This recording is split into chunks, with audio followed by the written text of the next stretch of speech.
పద్దు కిచెన్ ఈరోజు మనం చేసుకునేది పాలకూర పకోడా చేసుకుందాము. ఫస్ట్ పాలకూర తీసుకోవాలి. ఈ 3 కట్ల పాలకూర, పచ్చిమిరపకాయలు,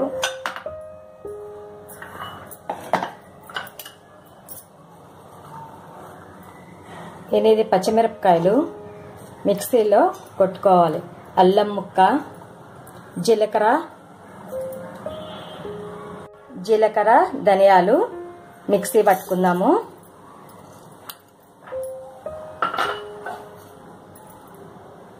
ఇప్పుడు పాలకూరలో శనగపిండి యాడ్ చేసుకుందాం. ఒక బౌలు శనగపిండి,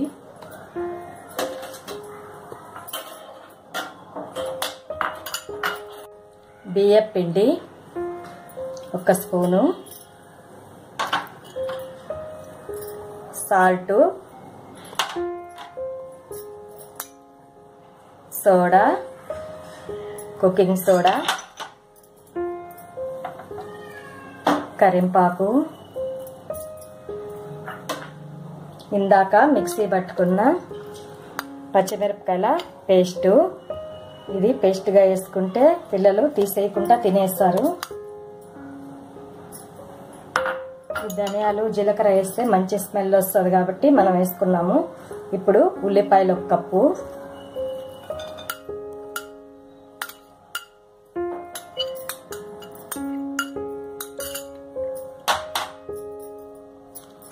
ఇప్పుడు ఇట్లు మనం మొత్తం కలుసుకునేటట్టు ఇది చేత్తో కలుపుకోవాలి. ఈ పాలకూరలో బాగా వాటర్ ఉంటుంది, చూసుకొని తర్వాత వాటర్ వేసుకుందాం. అవసరమైతే వాటర్ వేసుకోవాలి. ఇప్పుడు కొంచెం వాటర్ వేసుకుందాము.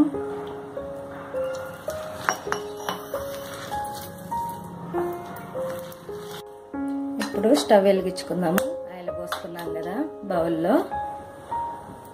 ఆయిల్ ఇచ్చిన తర్వాత పకోడా వేసుకుందాం. ఇప్పుడు మనం పకోడా కింద వేసుకుందాం.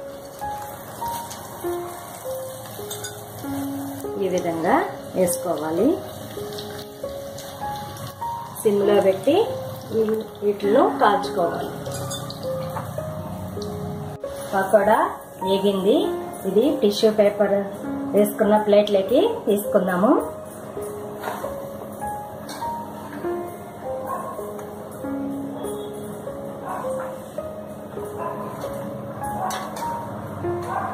రెడీ అయిందండి. మీరు ఇంట్లో ట్రై చేయండి. ట్రై చేసి ఎలా ఉందో, టేస్ట్ ఎలా ఉందో కామెంట్ సెక్షన్లో చెప్పండి.